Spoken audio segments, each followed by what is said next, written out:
Funding for the Hinckley Report is made possible in part by the Cleone Peterson Eccles Endowment Fund. Tonight, on the Hinckley Report, new polling shows which candidates are surging ahead before the November midterm.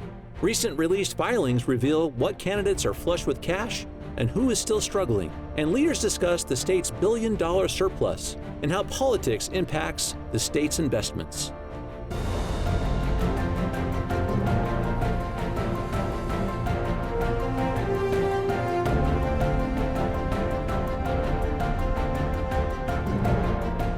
Good evening, and welcome to the Hinckley Report. I'm Jason Perry, director of the Hinckley Institute of Politics.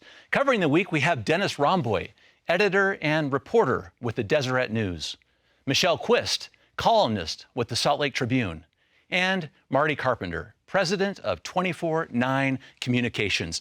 So glad to have you with us. This is an interesting night. We've got breaking news and also some stories that are going to show why politics is such an interesting sport. I'm going to start with some polling that we've done with the Deseret News. Dennis, just hot off the press. And I want to talk about the Senate race in particular. We just asked a question as part of the Deseret News and the Hinckley Institute of Politics. If the election were held today, this is the Senate race, who would you vote for? This is to all registered voters in the state. 36% Mike Lee, 34% Evan McMullin. Talk about this poll. It's a close race. It looks like shaping up to be a hot one as we're 45 days away from Election Day. What I find interesting about the poll was there's still a lot of undecided voters, even though there's just a 2-point margin between the two candidates. And a lot of those voters are moderates and liberals, and it'll be interesting to see, who can grab those, especially the moderate voters. Well, so it's so interesting. Michelle, break this down for a minute, because those are two interesting categories. You might not think that you'd see a 16% don't know for two candidates that people seem to know so well. Talk about those two categories that Dennis mentioned. I'll just give you the number, because you can break down the don't knows this way. Of that group, 23% of moderates said they don't know. 22% of liberals said they don't know. Well, I mean, I think it makes sense because they don't necessarily know the candidates. Of course, they're familiar with Mike Lee, but they don't necessarily know a lot about Evan McMullin, and his positions are still kind of wishy-washy. Granted, this is a very uncomfortable position for Senator Lee to be in. It's a very close race. It hasn't been this close in quite a while, and I think he's likely surprised at how close it is, and hopefully he's taking it serious. But the McMullin campaign has been doing this since last year.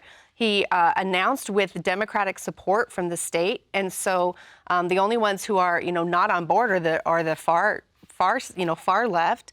But those that are just kind of wanting anybody but Mike Lee are really seriously giving this consideration, and that's why we see the numbers. I think the moderates are probably torn between, do I go with Mike Lee, who I've probably voted for in the past as a Republican, or do I take a chance on Evan McMullin, who says he's not going to caucus with either party? And if I'm interested in trying to win back the Senate for Republicans, do I want to vote for an independent candidate? I wish we saw a breakdown on those numbers by gender. I wonder if the gender-related issues have made a difference in who they're going to vote for. I know that women are more in favor, according to the poll, are more behind McMullin than they are Mike Lee. That makes sense. Marty, you've worked on so many campaigns to be so close to these as well. Help us with sort of that calculation there about who these candidates need. So Mike Lee turns out has a pretty good section of all those conservatives. Talk about what he needs and who McMullin needs. Well, I would start by saying this, that campaigns do very much believe in polling, but they believe in polls plural. And so they will look at trend lines within a certain poll, so a Hinckley poll over a number of months, and I think we've done 3 of those. But they'll look at other polls as well. And I know from talking to some folks in the Lee camp in particular that they're polling, their internal polling, and I know we kind of shrug at that from the outside, but internally, it's a poll you paid for and you wanted to go get good data. So if it says, hey, we're up a little bit more, you're going to look at the entire spectrum of polls there, the full thing, and say, hey, we may be up 3 here, but we are up 12 here, so we're probably somewhere in the middle. Now, what voters does he need to go get? He obviously needs to make sure that the super conservatives show up and vote. His advantage there, they will. As far as the moderates, he has to essentially make the case that Dennis was pointing out, that he's the one you vote for if you want Republicans to be in charge. And if you're squishy on him, then you're going to end up taking a look at least at McMullin. Dennis, one final point on that particular question is we tried to break out how likely you are to show up. The numbers change a little bit for those people that said, I am absolutely going to vote. Definitely. The people that say, definitely I'm voting, Mike Lee has a 40 to 35% advantage in definite voters. At least they say they're definitely going to vote. We'll see if they actually do that. But yeah, so he has a little bit more of an advantage with voters who say they're definitely turning out. But Mike Lee's money spend does indicate that he is taking all the polls seriously. So for 1 second, even Evan McMullen's polls, I mean, all of his fundraising emails saying, I'm down by 1 point based on Evan McMullen's internal polling. Please send me some more money. Yeah. You know? And saying you're definitely going to vote, everyone says they're definitely going to vote, right? Are you in favor? It's like asking someone, do you like America? Yes, I like America, of course, but that doesn't mean that you necessarily are going to actually go cast that ballot, right?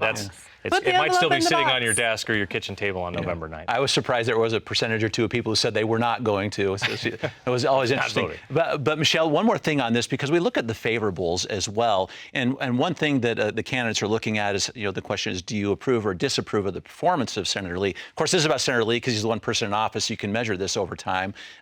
He was at 40% approval, 45% disapproval. But the behind the story number here is his popularity with Republicans. He still sits at 54% approval with Republicans. Yeah, he's upside down with the 45-40, and the 54% isn't really a great number. He's the senator. He's the Republican senator from a red state. He's been throwing out red meat, and people love him at convention, and yet he's only sitting at 54%. At the end of the day, though, there is no greater advantage in Utah politics than having the word Republican next to your name on the ballot. He has that, Evan McMullen doesn't, and that's going to get you a certain number of votes just by people who are going to mark next to the R. Luckily, they can't check the box anymore. Cannot. That's true. No straight party. Straight party ticket. So, Dennis, let's talk about this for just a moment because we just talked about every single poll ends with a candidate on either side raising money. How big of a deal is money in that Senate race? It's a huge deal, and Mike Lee has a huge advantage, really. I mean, he's raised almost, $8 million so far in this race. He's spent almost $6 million, which was more than he's spent on either of his two previous election campaigns. They haven't been really super competitive like this one. So money's important, and he's getting it from all kinds of sources, PACs and Republican conservative organizations, whereas Evan McMullen is shunning all of that kind of money and saying, I'm only taking donors, individual donations. So, Michelle, for comparison's sake, Evan McMullen has raised 3.2 in the latest filing and spent 1.9. Yeah, I mean, the non-incumbents always have difficulty raising money, especially in the posture that he's in, not being part of a party. He doesn't have party support. And I'm surprised he's raised that much. I just have to ask you, because you're the one person at the table that's run for office. Yeah. How big of a deal is this? How difficult is it to really go out and try to get the cash for a message in a campaign? It's difficult. It's difficult, and it's hard, and it's awkward. You have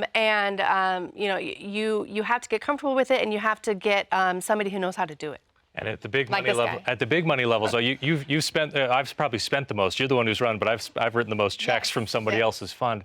And I would say that it does get a little bit tricky at the end to buy things. You can actually have more money than there is inventory to go out and buy, at least that's strategically viable. I would say right now, Lee has all the money he needs to go out and buy whatever he needs to help make this happen. And don't forget, it's not just about what's in his coffer. It's on either side, McMullen or Lee. It's about what's being spent by outside groups who are also buying up airtime and digital spaces. Talk about what is happening from outside groups in this race.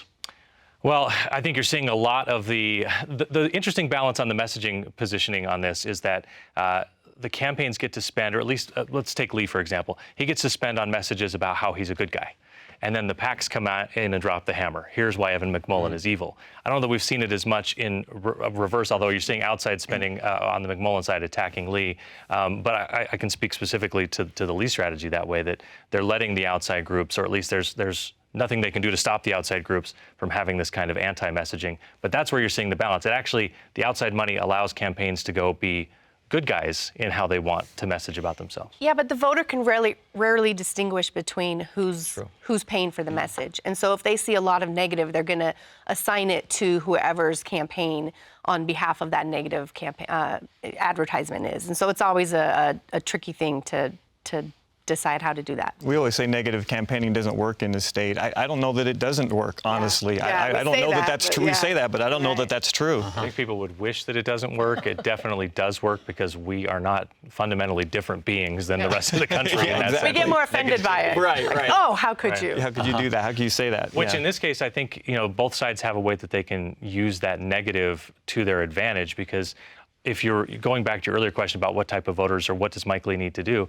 he just needs to put enough doubt in people's minds who maybe don't love him the way his base does, that this other guy isn't the best alternative because is he really a Republican? Like, there are a lot of those doubtful messages you can float out there that are to his advantage. And is that really going to ramp up here in the next weeks before Election Day? We can see more of that. We see a lot already on the airwaves and social media. I mean, it's all over the place. Not to mention Election Day is what, right? What is Election Day? There's the day when all the ballots have to be in, but people can start voting 3 weeks before that when they get their ballots. So, Right, the ballots are coming in the mail in the not too distant future. Very interesting. Let's talk for a moment about our congressional districts. I mean, we've done some polling on this too. I can go through the numbers, but it looks like every incumbent, Dennis, is completely safe.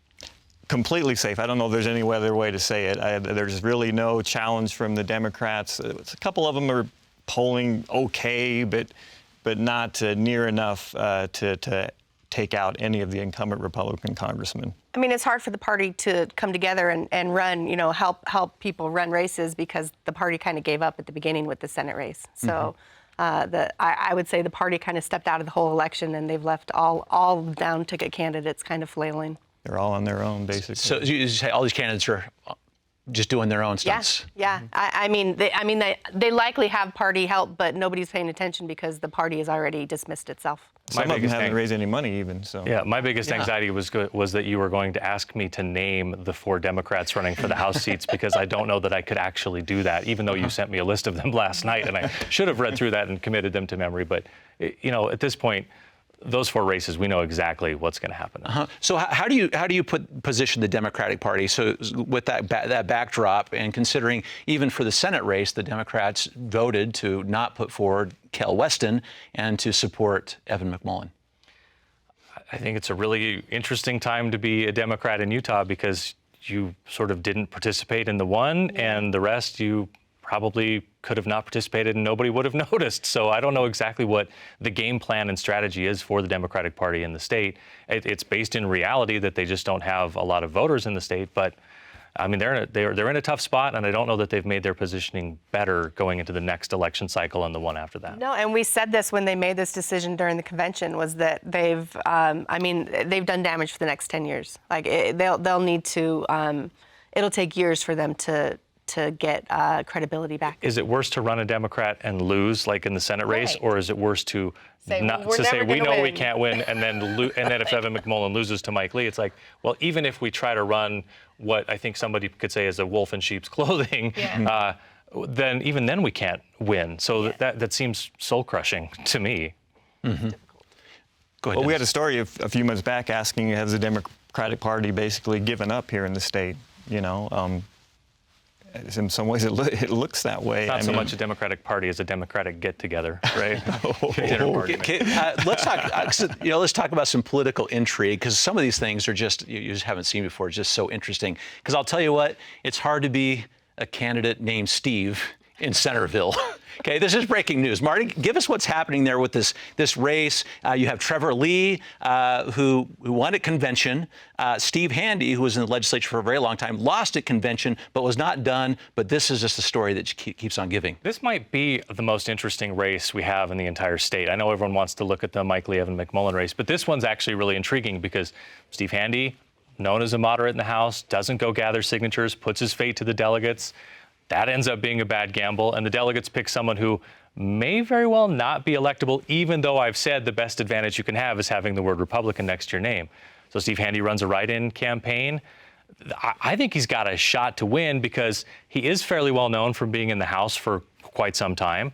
He's had some ecclesiastical service in that part of Davis County. That means people in his district know him from beyond just his time in the House.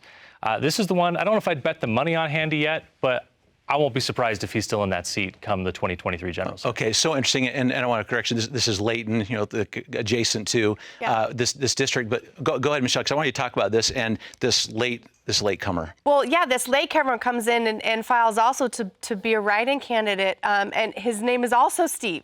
I forget his last name, and it doesn't really matter, but his name is Steve. So that what that means is that a voter now cannot just write Steve on the ballot, and even if they intend that vote for Steve Handy, it won't be counted for Steve Handy because it just says Steve, and there are 2 Steve write-in candidates. Yeah. So you have to now write the first and the last name in order to get that vote. And who knows if it was collusion? Who knows if it was a part of a pact between Trevor and this new Steve. I'm going to call him New Steve. New Steve. But I mean, it's certainly interesting to watch. If you can't write, at least make an attempt at a last name. Should your vote really count? Like, I'm so convinced I want to vote for this person. I know his first name, and that's it. I mean, likely if like you're going to win a write-in, people know you, and so they know you're both your names. And I guess Steve Handy finds all this a little bit too coincidental, right? That's what he said. A little fishy, possibly. I don't know. Michelle mentioned collusion. I guess we don't know. And Trevor Lee's doing everything he possibly can to try to let Steve Handy win this race in many ways. Like, he keeps kind of having some public messaging challenges, I think is fair to say. But we're certainly saying Steve Handy a lot more. So yeah, so that is true. And for the sake of thoroughness here for our viewers too, so Dennis, Utah is what they call a voter intent state, which is why this is so interesting. If you were trying to vote as a write-in for Steve Handy, and you might have spelled Handy wrong, if you're the only Steve, the clerk would say, yeah, they intended a vote for Steve Handy. Close enough. I agree with Marty. I'm not sure that if you just write a first name in that vote should count, but apparently our state does count those kinds of votes. So it'd be interesting to see if actually people write in Steve and only write Steve and which Steve they intended to vote for. I guess those votes will probably get tossed out since there's 2 Steves. But I mean, if you put Steve H or, I don't know. Can't wait to see how this one plays out. Yeah. Let's talk about another elected official that's been in the press this week. The Utah State Treasurer, Marlo Oaks. It's a very interesting headline.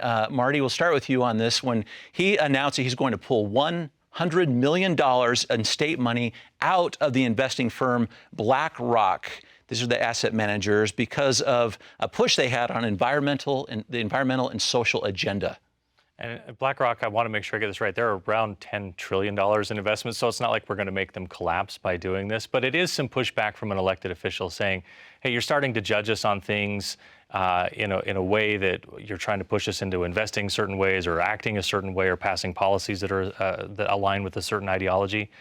I think it's understandable to push back on that, but ultimately I think most voters would say, if we've got state money that we're investing to try to get a return, what I care about most is that we get a return on the money. So I believe that's been what he's said, is that there are better ways to get a return on the money. And as long as you're meeting your fiduciary duty, I guess that's where most people would likely fall. This whole environmental social governance issue came up at the state Republican convention, as I recall, and Marlo Oaks gave a speech about it and said how bad it is, and we can't be involved in that as conservative Republicans.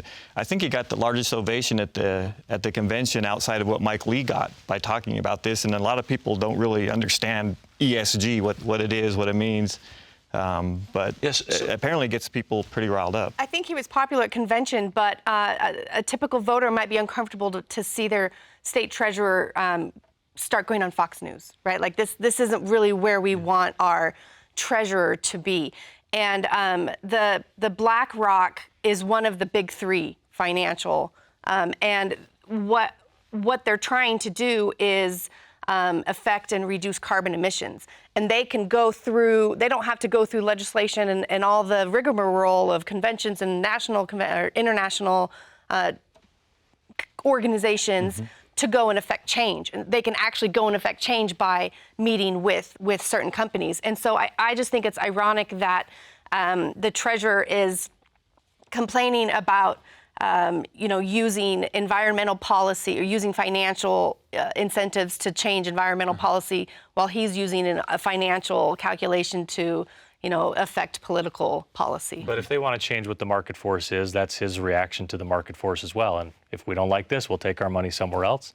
it's $100 million here, $100 million there. Eventually, it starts to be real money. Right? So the final thing on this, so this ESG, just make sure everyone knows, it stands for environmental social governance. We're hearing a lot more of it, Dennis, and it's not just in Utah with our own treasurer, but we're starting to see other states take certain positions, particularly when it comes to certain industries, like Texas, for example, has a lot of extraction, or places in New York where they're trying to go particularly invest in companies that have environmental efforts underway. Yeah, where does it stop? Where do you say, oh, this company does this company does that, so we can't invest in them, but we can't invest in them? I don't know. It seems very, very complicated to me. I don't know. And I think BlackRock's intention is that these issues, carbon emissions and environmental issues, are going to affect financial bottom lines. And if you don't start taking that into account, your corporate bottom line is going to sink as well. And so their point is that if a corporation or an organization or whatever,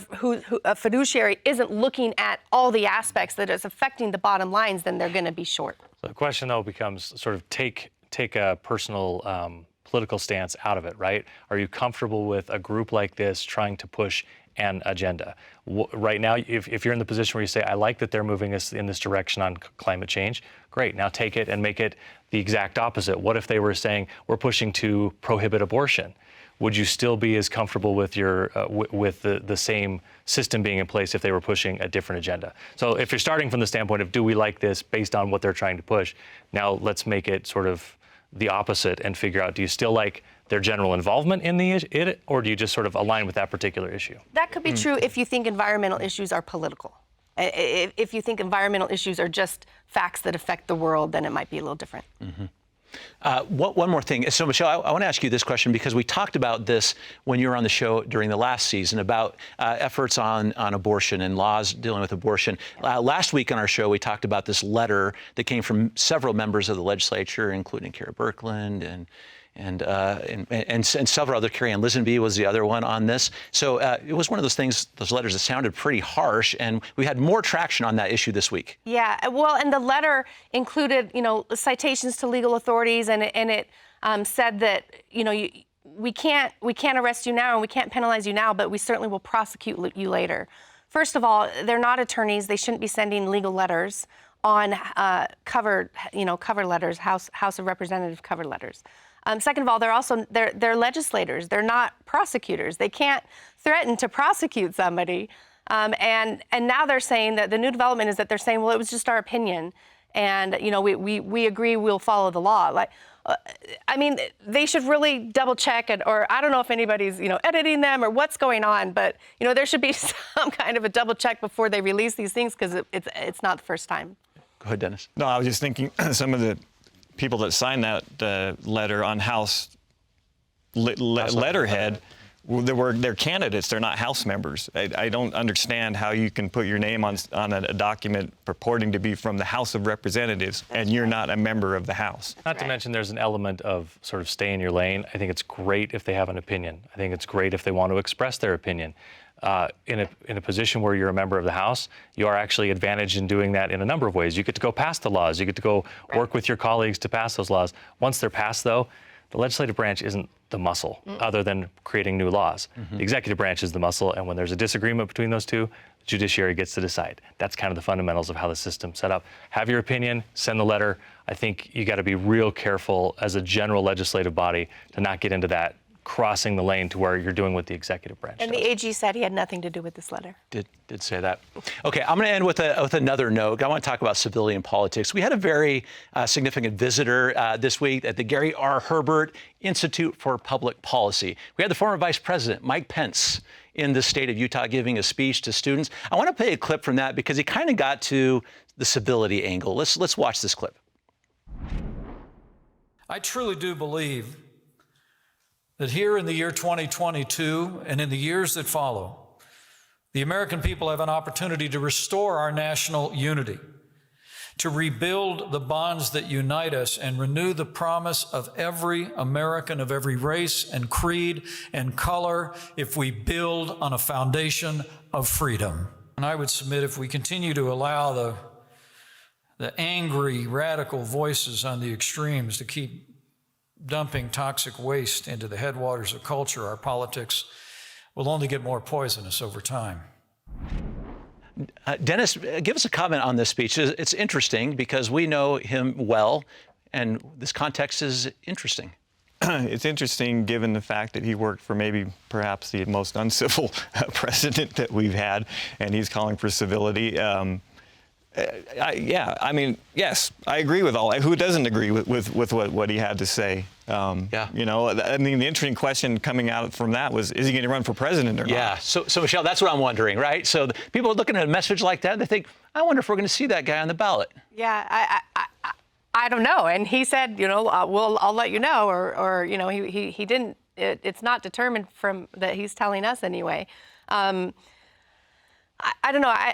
I mean, like Dennis said, everybody agrees. You know, with the angry voices on the far sides have always been what kind of tries to tear this country apart. We've been talking about civility for decades. I think we'll continue to do it, but I think it's also important to make sure that you know, call for civility doesn't mean that, you know, we can't share opinions. Marty, in our last 30 seconds, does a message like that work? Does it motivate? That's what he's trying to find out. This is message testing 101. He's making the rounds to some friendly places and saying, freedom, freedom. Do you like me enough to clap when I say freedom? Okay, you do. How about dumping toxic messages? Did you react to that? Do you like that message? Do I need to change it a little bit? This is obviously setting up to see if it's viable for him to run for president. This is all about trying to test with audiences, like a comedian working a small club before he goes and does a Netflix special, testing out material before you take it to primetime. So interesting. We'll be watching that one closely. I'm sure we're going to have others coming to the state we'll watch as well. Thank you so much for your great insights this evening.